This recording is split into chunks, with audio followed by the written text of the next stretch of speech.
अगर आपको ये पता चल जाए कि धीरे धीरे करके आपका देश समुंदर में डूब रहा है, तो आपकी प्रतिक्रिया क्या होगी? यही प्रतिक्रिया है उन आइलैंड नेशंस की जो इस स्थिति को अभी फ़िलहाल होते हुए देख रहे हैं, और इसीलिए उनकी आवाज़ जो है वो सबसे ज़्यादा मुखर होकर उभरती है क्लाइमेट चेंज कॉन्फ्रेंसेस में। इस वक्त इजिप्ट के शर्म अल शेख में क्लाइमेट चेंज कॉन्फ्रेंस चल रहा है, United Nations climate change conference, जिसे आमतौर पर COP 27 इस बार बोला जा रहा है, 27वीं बैठक है। तो यहाँ पर इस बार का मुख्य फोकस जो होना था, मुख्य लक्ष्य जो होना था, वो ये कि जो विकसित देश हैं वो डैमेजेस देंगे उन लॉसेस के लिए जो उनके बहुत ज़्यादा प्रदूषण करने से क्लाइमेट चेंज के लिए ज़िम्मेदार है। तो खासकर पाकिस्तान, जहाँ पे इस बार भयानक बाढ़ आई थी, काफ़ी नुकसान हुआ था जान माल का, और वो इस बार खड़ा है इस बात के लिए कि डैमेजेस देनी चाहिए। भारत भी लगातार इसके पक्ष में है कि डैमेजेस देना चाहिए जो विकसित नेशन हैं उनको। इनफैक्ट जो भी डेवलपिंग नेशंस हैं जो इसमें पार्टिसिपेट कर रहे हैं, सबकी ये राय थी इस बार कि वहाँ पर जो विकसित देश हैं, जो पहले ही काफ़ी प्रदूषण कर चुके हैं, जिनके कारण ये माना जाता है कि उन्होंने क्लाइमेट चेंज में बहुत ज़्यादा उनका रोल है, तो उनको डैमेजेस देने चाहिए। ये इस बार का फोकस रहा था। लेकिन क्या हुआ, एक गूगली यहाँ से आई, जो एंटीगा एंड बारबूडा है, उनके तरफ से जो प्रतिनिधि आए, उन्होंने साफ तौर पर ये कहा कि भारत और चीन को भी डैमेजेस देने चाहिए। ये बिल्कुल नई बात निकल कर सामने आई।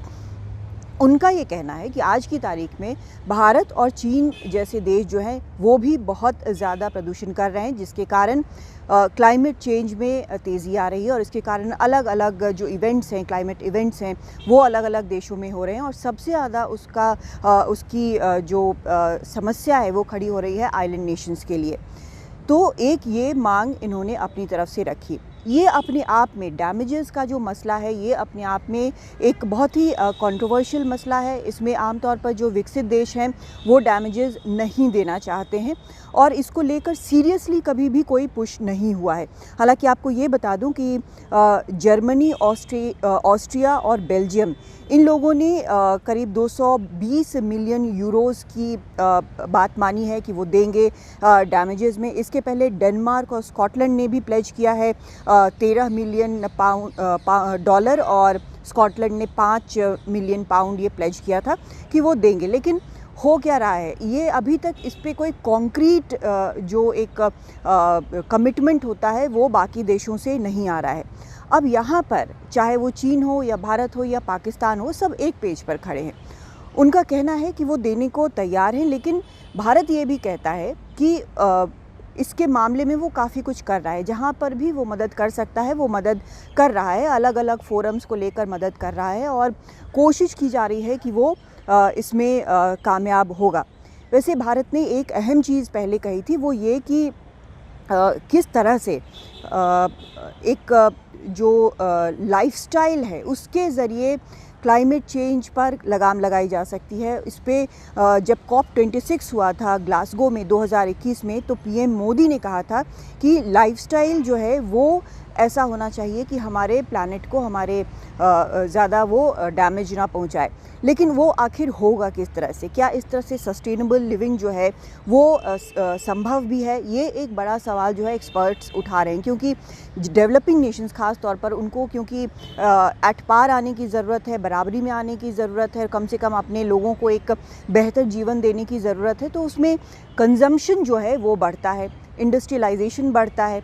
तो क्या ये संभव है, या फिर ये दोनों चीज़ें जो हैं इसमें परस्पर विरोधाभास है? ये एक सबसे बड़ा सवाल उठता है। असल में जो भी कंट्रीज़ जो सिग्नेटरी हैं क्लाइमेट चेंज के, उनको एक प्लान सबमिट करना था उस वक्त, जो कि नेशनली डिटरमिन्ड कंट्रीब्यूशन NDC माना जाता है, हर 5 साल पर ये दिया जाता है। उसमें ये लाइफस्टाइल चेंज की बात कही गई थी, लेकिन इसको लेकर भी सवाल है, क्योंकि इंडस्ट्रियलाइजेशन हो रहा है, बहुत ज़्यादा कंजम्पशन हो रहा है, और ये पूरी दुनिया में हो रहा है। और ऐसे में जबकि क्लाइमेट चेंज का असर आपको अलग अलग देशों में अलग तरह से, चाहे पाकिस्तान के जो बाढ़ हैं, भयानक बाढ़ जो आई थी, या फिर कहीं साइक्लोन आ रहा है, या फिर कहीं पर आग लग रही है, तो इन सब चीज़ों को देखते हुए क्या डैमेजेस दिए जाएंगे?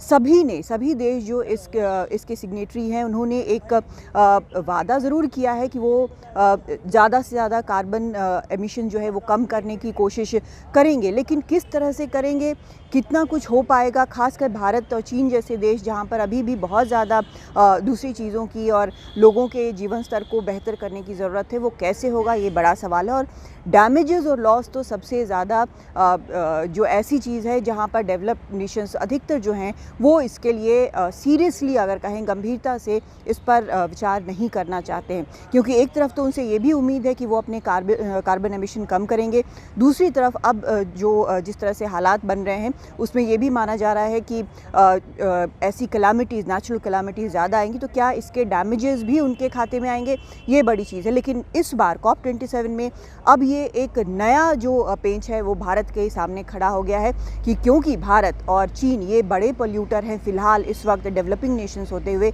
तो वो भी डैमेजेस दें।